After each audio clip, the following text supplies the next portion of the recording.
Hello दोस्तों, स्वागत है आप सभी का हमारे यूट्यूब चैनल एग्रीवर्स एजुकेशन पे। आज है 8 सितंबर और 8 सितंबर से एग्रीकल्चर रिलेटेड जितने भी करंट अफेयर्स होंगे सारे हम इसी वीडियो पर डिस्कस करेंगे। और आज का करंट अफेयर्स हमारा क्विज फॉर्म में होने वाला है, यानी कि एमसीक्यू फॉर्म में होने वाला है, जिसमें से हमारे 2 या 3 क्वेश्चन निकल के आते हैं जो कि एग्जाम प्रोस्पेक्टिव से बहुत ज़्यादा इंपॉर्टेंट है। इसलिए वीडियो को लास्ट तक जरूर देखना। और गाइस, अगर आपने अभी तक हमारे डिफरेंट सोशल मीडिया साइट्स को ज्वाइन नहीं किया है तो जाकर अभी ज्वाइन कीजिए। मैंने लिंक डिस्क्रिप्शन बॉक्स में दे दिए हैं। और गाइस, अगर आपने हमारे टेलीग्राम चैनल को ज्वाइन करना चाहते हैं तो सिंपली टेलीग्राम में सर्च करिए एग्रीवर्स एजुकेशन और हमारे चैनल को ज्वाइन करिए, ताकि आप हमारे वीडियो की नोटिफिकेशन और डेली क्विजेस को एक्सेस कर पाएँ। शुरुआत करते हैं आज के पहले करंट अफेयर्स की, जो कि है एपीएमसी मंडियों, जो कि एक मंडी है फलों, सब्जियों और अनाज में व्यापार की हिस्सेदारी खो रही है। तो यहाँ पर क्वेश्चन ये है कि एपीएमसी की फुल फॉर्म क्या है, यानी कि एपीएमसी क्या है। क्वेश्चन मैं रिपीट कर देता हूँ। According to a report, APMC mandi seems to be losing trade share in fruits, vegetables and cereals. And what is APMC? Options are agricultural produce market committee, agriculture produce marketing commission, agriculture product market committee. यहाँ तीनों option अलग अलग हैं, एक में committee है, एक में कमीशन है और एक में प्रोडक्ट मार्केट कमेटी है। तो अगर इसका आंसर आता है तो आप कमेंट बॉक्स में इसका जवाब दे सकते हैं। तो इसका सही आंसर है एग्रीकल्चरल प्रोड्यूस मार्केटिंग कमेटी, यानी कि ऑप्शन ए इसका सही आंसर हो जाएगा, यानी कि agricultural produce marketing committee.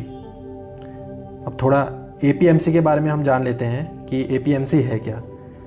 Agricultural produce marketing committee, यानी कि APMC is a system operating under the state government that has mandis in the market area that regulate the notified agricultural produce and live stock. Simply अगर हम देखें APMC क्या करती है, APMC एक प्रकार की मंडी है जो किसानों का प्रोड्यूस लेकर उसकी मार्केटिंग करती है। यानी कि एपीएमसी स्टेट गवर्नमेंट के अंदर आती है, जो कि एग्रीकल्चर प्रोड्यूस और लाइव स्टॉक के प्रोडक्ट की मार्केटिंग करती है। जैसे कि आपने सुना होगा एक इनाम प्लेटफॉर्म होता है, वो इनाम प्लेटफॉर्म एक वाइडर कॉन्सेप्ट है जो कि बहुत सारे मंडी से मिलकर बना है, या हम कहें कि बहुत सारी एपीएमसी मंडी से मिलकर एक इनाम प्लेटफॉर्म बनता है जो कि पूरे ऑल ओवर इंडिया से कनेक्टेड रहता है। अब बात करें न्यूज़ की, यानी कि करंट अफेयर्स की, तो यहाँ पर क्या है कि जो एपीएमसी है उसका शेयर डिक्रीज़ हो रखा है in the month of June, या ड्यूरिंग हम कहें कि इस लॉकडाउन के चलते एपीएमसी का जो शेयर है एग्रीकल्चर के ट्रेड में वो घट रखा है। और स्पेशली अगर हम एक उदाहरण लें यूपी का, तो यूपी में 32% डिक्लाइन हुआ है in the month of June and 62% decline हो रखा है in the month of July. तो आप देख सकते हैं कि एक ही महीने में कितना परसेंटेज डिक्लाइन हो रखा है। अब इसके कारण क्या क्या हो सकते हैं? कारण यहाँ पर को बहुत सारे हैं, जैसे लॉकडाउन के चलते हो सकता है कि एग्रीकल्चर का जो ट्रेड है वो थोड़ा कम हो गया हो, या फिर हम कहें कि हाई रेनफॉल के चलते जो हमारे एग्रीकल्चर प्रोड्यूस है उसकी रॉटिंग होगी, या और कोई डैमेज हो गया हो हमारे एग्रीकल्चर प्रोड्यूस को। पर अगर हम कुछ स्टेट्स का एग्जांपल देखें, जैसे महाराष्ट्र है, उत्तर प्रदेश है, यहाँ क्या है, यहाँ फार्मर कम्युनिटी एक ऑर्गेनाइजेशन बनाया जाता है, एफपीओज या एफपीसी, या एग्रीगेटर्स होते हैं जो स्मॉल ट्रेडर्स होते हैं, वो अपना एक अलग से ऑर्गेनाइजेशन बनाते हैं जो सीधे जाकर फार्मर से उसका प्रोड्यूस लेते हैं और सीधे उसको इंडस्ट्री तक पहुंचा देते हैं। यानी कि हम ये कहें कि यहाँ पर कोई क्या है, सीधे फार्मर से अप्रोच कर रहे हैं, यहाँ कोई मंडी का इन्वॉल्वमेंट नहीं है। तो एक कारण ये भी हो सकता है कि एफपीओज के कारण जो एपीएमसी है इसका शेयर थोड़ा ट्रेड में डिक्रीज हो रखा है। अगली जो न्यूज़ है वो है कि अमूल ने dairy, edible oil, bakery, potato की प्रोसेसिंग यूनिट में 1500 करोड़ रुपए का इन्वेस्टमेंट करने का प्लान बनाया है। तो यहाँ पर क्वेश्चन ये है कि जो अमूल है, अमूल कंपनी, वो कब फाउंड की गई थी? ऑप्शंस आपके ये रहे, ए इज़ 1945, 1946, 1949 एंड 1956। तो इसका जो सही आंसर है वो ऑप्शन बी, यानी कि 1946 इसका सही आंसर हो जाएगा। थोड़ा अमूल के बारे में जान लेते हैं। Amul is a Indian dairy cooperative society formed in 1946। ये एक कोऑपरेटिव सोसाइटी है जो कि 1946 में इसको फॉर्म किया गया था, और ये एक मूवमेंट के तहत, या ऐसा हम बोले कि एक स्ट्राइक हुई थी अमूल को बनाने के लिए, तो ये उसके बाद ही फॉर्म हो पाई थी। और जो ये अमूल है ये एक कोऑपरेटिव ब्रांड है एक कोऑपरेटिव बॉडी का, और जो कोऑपरेटिव बॉडी है वो है Gujarat cooperative milk marketing federation, GCMMF। इसके अंडर का जो ब्रांड ये अमूल है, ये इसका एक कोऑपरेटिव ब्रांड है। In 1946 farmer goes on strike against trader and under the guidance of Morarji Desai and Sardar Vallabhbhai Patel they form their own cooperative society in 1946।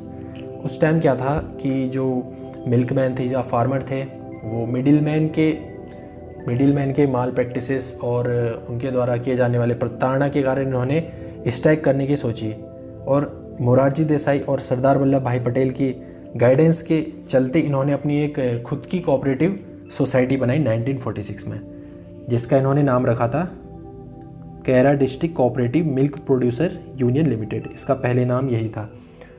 उसके बाद बात करें 1965 के बाद जो डॉक्टर वर्गीस कुरियन थे, इसके चेयरमैन बनाए गए थे।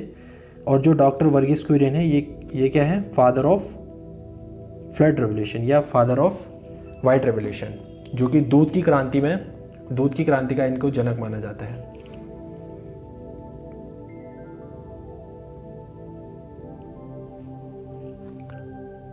अगला जो क्वेश्चन है वो है कि हाल ही में किस राज्य सरकार ने राज्य में मछली किसानों को 1 लाख रुपए के KCC का लाभ देने का फैसला किया है।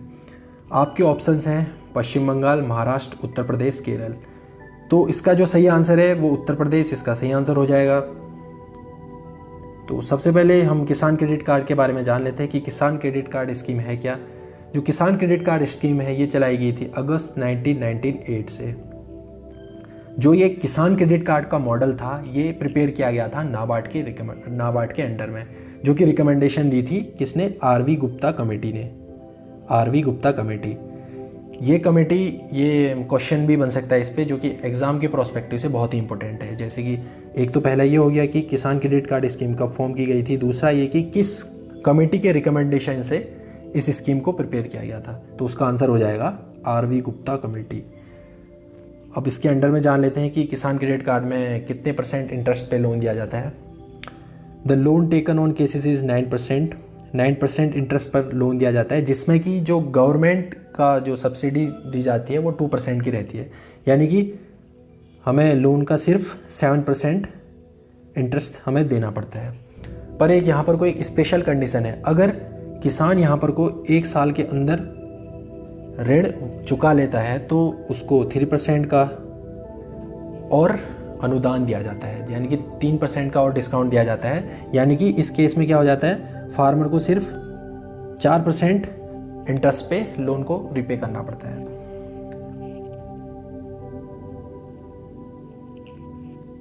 अगला जो क्वेश्चन है वो है कि राजस्थान सरकार ने किसानों की सभी योजनाओं का लाभ एक ही स्थान पर देने के लिए ऑनलाइन पोर्टल बनाने का निर्णय लिया है। इस पोर्टल का नाम क्या है? इसके ऑप्शंस हैं किसान साथी, राज किसान साथी, राज कृषि सेवक या फिर खेती बाड़ी पोर्टल। अगर आपको इसका आंसर आता है तो वीडियो को पॉज करके इसका आंसर आप हमारे कमेंट बॉक्स पर दे सकते हैं। तो इसका सही आंसर जो है वो हो जाएगा राज किसान साथी। अब हम राज किसान साथी पोर्टल के बारे में थोड़ा जान लेते हैं कि राज किसान साथी पोर्टल है क्या। राजस्थान सरकार ने हाल ही में डिसाइड किया कि एक पोर्टल बनाया जाएगा जिसमें फार्मर को बेनिफिट दिया जाएगा कि उसको जो जितनी स्कीम है वो एक ही पोर्टल पर उसका बेनिफिट मिल जाएगा। जैसे एग्रीकल्चर है, हॉर्टिकल्चर है, एग्रीकल्चर मार्केटिंग है, cooperation, animal husbandry, fisheries, seed cooperation and organic certification institute. ये इससे रिलेटेड जितने भी आपकी स्कीम्स होंगी वो एक ही पोर्टल में किसान को प्रोवाइड कर दी जाएंगी। इससे क्या फ़ायदा होगा? इससे पहला फ़ायदा तो ये होगा कि किसान को बार बार ऑफिसों के चक्कर नहीं काटने पड़ेंगे, क्योंकि उसको सारी सुविधा एक ही पोर्टल पर मिल जाएगी। दूसरी बात, इसका ये फ़ायदा होगा कि जो सरकारी व्यवस्था है उसमें ट्रांसपेरेंसी बनी रहेगी, यानी कि पारदर्शिता बनी रहेगी। तो इन्होंने डिसाइड किया है कि इसमें लगभग 150 ऐप होंगे इस पोर्टल में, जो कि डिफरेंट स्कीम से और डिफरेंट डिपार्टमेंट से रिलेटेड होंगे। तो आज के लिए बस इतना ही। आशा करता हूँ कि आपको हमारी ये वीडियो पसंद आई होगी और आपने हमारी वीडियो से कुछ नया सीखा होगा। तो अभी के लिए goodbye, tata, take care.